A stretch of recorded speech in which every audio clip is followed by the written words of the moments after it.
Bengals fall to 4-4 on the year and 0-3 in the AFC North after a disappointing loss today here on Monday night in Cleveland against the Browns. So here's what happened. From the start, the Bengals offense did not look like the unit we've seen over the last 2 weeks. The high-flying, high-scoring, high-octane offense, they did not look like it. Myles Garrett was able to get after Burrow, which is one of the main storylines heading into this game. And now, Myles Garrett has sacked Joe Burrow more than any other quarterback. It is a problem for this Bengals team. They have got to figure out a solution on how to ensure Myles Garrett doesn't wreck the game.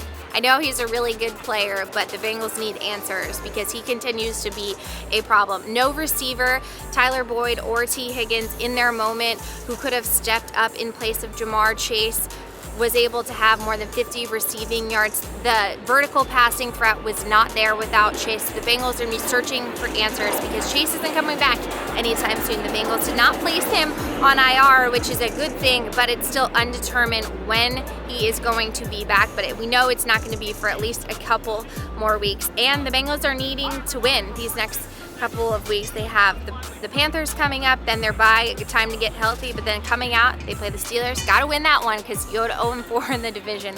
That is tough. And then you head to the Tennessee Titans, who are playing very good football. So this offense needs to find answers and continue to look for ways to be a more consistent unit. Again, the rushing attack is not present for this team. That's certainly something I'm sure they're going to have to evaluate over the bye. Also, 5 sacks on Burrow after a couple of great weeks by this offensive line, but it just seemed to be that kind of game. And on defense, it was ugly. Nick Chubb absolutely dominated this defense, rushed for over 100 rushing yards, and the Bengals knew coming into this game, we have to stop Nick Chubb, and they still weren't able to, and quite frankly, he just bullied them up front, and that's got to be something that really stings for this defense because we're not accustomed to seeing them play like that against the run. And Nick Chubb is not going anywhere. They play him again in December, and in case you didn't know, the Bengals have lost their last 5 matchups against this Browns team, and it is a stunner because across the board, the Bengals had more talent tonight, but they just did not play up to their standards. Zach Taylor said it just wasn't good enough in all 3 phases. And speaking of all 3 phases,